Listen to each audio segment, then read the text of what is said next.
Sa ngayon, nag-i-inspeksyon na ang MMDA kasama ang Skyway Stage 3 team sa dalawang lane sa Osmeña Highway na nakatakdang lagyan ng barikada mamayang gabi. Kaugnay ng konstruksyon ng Skyway 3, makakapanayam natin sa linya ng telepono ang architect at urban planner na si Ginoong Felino Palafox Jr. Magandang hapon po, sir. Magandang hapon po. Is this Maki? Yes, sir. Si Maki Pulido po to. Kasama ko po si Mark Salazar. Maki and Mark. Good afternoon. Sir, angkop po ba yung ganitong proyekto sa Metro Manila? Sa tingin nyo, talaga bang susolusyonan nito yung problema sa traffic? It will, the more appropriate word is it will alleviate the situation, traffic situation, pero it will not solve it. Kailangan ko package ng proposals. Yung circumferential road number 3, I think yan ang alignment yan eh. Pinopose po ng mga American Corps of Engineers, 1945 pa. Kaya when I was working on the Metro Plan Manila, World Bank funded project, 1975 to 77, in-evaluate lahat yung proposals for so many years. And kasi Metro Manila is supposed to have 6 circumferential roads. Opo. Number 4 ang EDSA. Number 3, there was a missing link between Bendia, Ayala, and Araneta Avenue. Kaya may missing link. Yan yata yung i-fulfill ng binago ngayong alignment. Pero I think we gave in the Metro Plan Manila more than 300 recommendations. Hindi lang isa. And even my work in 38 other countries after the oil crisis of 1973, number 1 priority na is walking, pedestrian. Ayun. Pangalawa is bicycle. Pangatlo is public transit, like mga buses, LRTs, MRTs, monorails, and so on. Last priority yung automobile. Kung pupunta ka New York ngayon, binawasan nila yung moving traffic lane ni Bloomberg, linaparan yung mga kalye, naglagay ng mga bicycle lanes, even tricycles, meron na sila eh. And then yung mga mega structures, like even yung mga big bridges sa San Francisco Bay, going to Manhattan, or yung mga big mega structures in the world, yung mga elevated structures nila, may kasama, pwede magbisikleta, pwede maglakad. Hindi na ho para sa sasakyan. Para may trains. Kasi ang urban transport planning, sa urban planning, the more roads you put, the more cars you attract. So, ibig sabihin, kaya it will never be enough if you keep on Kasi yung ganong pagpaplano na automobile-oriented, post-war planning yan after World War II. Pero nung oil crisis of 1973, nagbago ng concept. So Number 1 is pedestrian.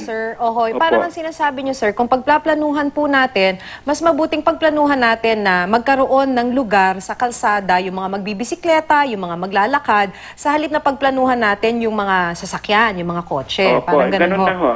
In fact, part of our Metro Plan Manila, may congestion charging.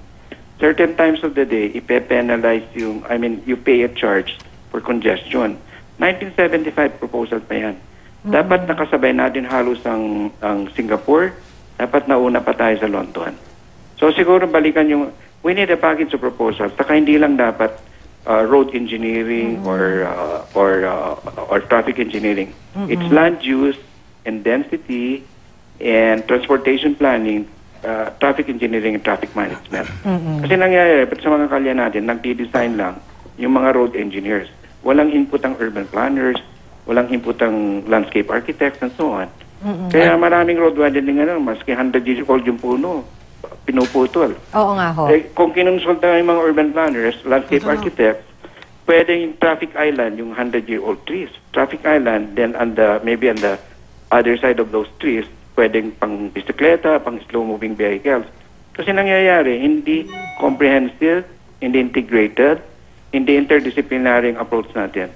So yung mga very expensive road right-of-way, we should share the right-of-way to the pedestrians, to the bicycles, and public transit. Hindi lang dapat kotse. Kaya this one will alleviate, make it easier for automobiles. Kasi even sa Makati, akala natin lahat nakakotse sa Makati. I think a survey was done, only 22% come to Makati by car. 78% public transit, 100% become a pedestrian. Architect, once you leave your car, pedestrian ka na. Architect, si Mark po, no? Sir, sa ating present na disenyo ng Metro Manila, sa tingin nyo, kasi may mga nagsasabi na malaking bagay din kung halimbawa yung railway system natin, dadagdagan natin, medyo pagtutuunan din natin ito ng ng resource natin, sa tingin nyo, kaya pa nating maglagay sa Opo, ilalim in o fact, sa ibabaw ng mga yung railways? unang proposal na kasama ko sa first group na nag-propose ng LRT, 1975-77 nga. And supposed to be in 15 years, very wide network na. Halimbawa yung MRT EDSA, no? Kulang tayo ng rolling stock. Rolling stock is yung trains. I think I'm told the past 14 years walang nadagdag na LRT.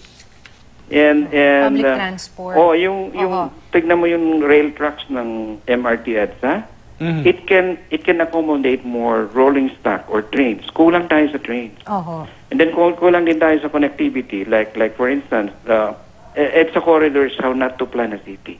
Ang dami na pumuntang foreign students dito na to unlearn from our mistakes.